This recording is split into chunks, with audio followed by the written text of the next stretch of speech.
Golf has always been massively influenced by technology, and in the Golfing World Lab we are going to study all of those innovations, all of the real game changers that have affected how we play golf today. So we're going to build a timeline of all of these game changers so we can understand where the game has come from and where it's going in the future.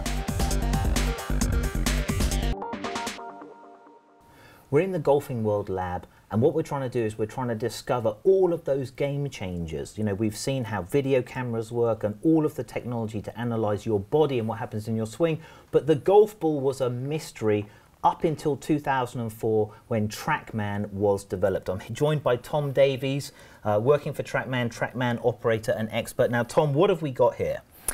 We've got a Doppler radar device which tracks the golf ball three-dimensionally and the golf club three-dimensionally.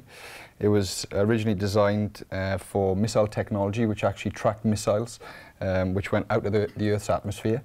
So it's pretty sophisticated technology, and very, very cool.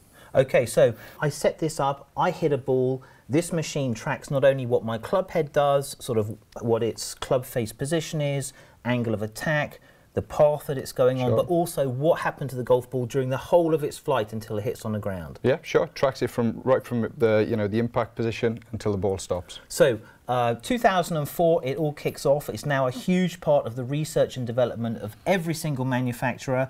A third of the tour players at the BMW at Wentworth are private owners of this. So the tour players have really seen the value in sort of adding how to give more benefit to their practice and to get better feedback. Yeah, massively. I mean, the tour players use it, in their practice on a daily basis, I would imagine. It gives them very, very precise feedback, so they can go for a lesson with their coach, for example. They can know exactly what they're working on there, perhaps work on which way the club is moving at impact, perhaps the path, the attack angle, whatever they may be working on at that time. And then when they go away from that lesson with the coach, they can really be very, very precise in their practice and know if their practice is actually working and if it's if they're working on the right thing. Okay, well, we'll take us through a shot here. We've got Sir Nick Faldo hitting a driver here. There was a guy to whom feedback was everything. Now, in his career, he would have missed this. His career ended before this, but here he is as a Trackman ambassador. He realises more than anyone the value of good feedback. So what you can measure here, I can see angle of attack. Tell me about these different parameters that you've got here.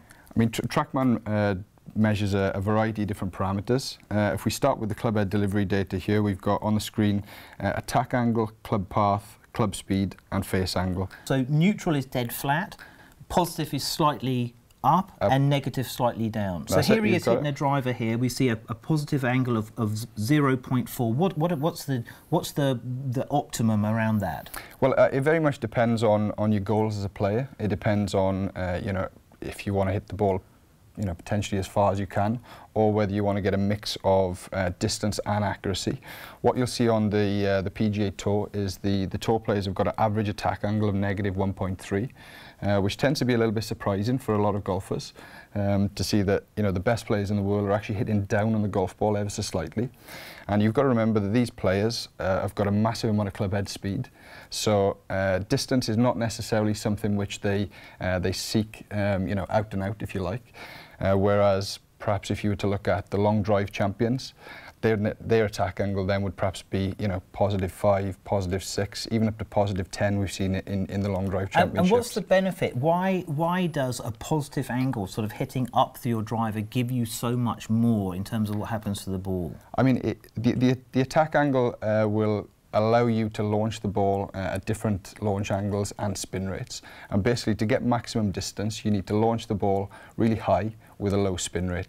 So having an attack angle which is positive is going to allow you to hit the ball high with low spin, providing you've got a golf club which is fitted properly for you. This is amazing because this measures the efficiency of what you can do from one shot to the other shot. You can also practice your yardages. An amateur golfer is worried about how far he hits it right and left of the target, whereas a tour player is all concentrated on the numbers. It matters massively to him playing to tight flags. If he wants to hit it 150 and he only hits it 140, he's going to be in a front bunker. So what I can see here, Tom, that's fantastic. Trackman is a game changer.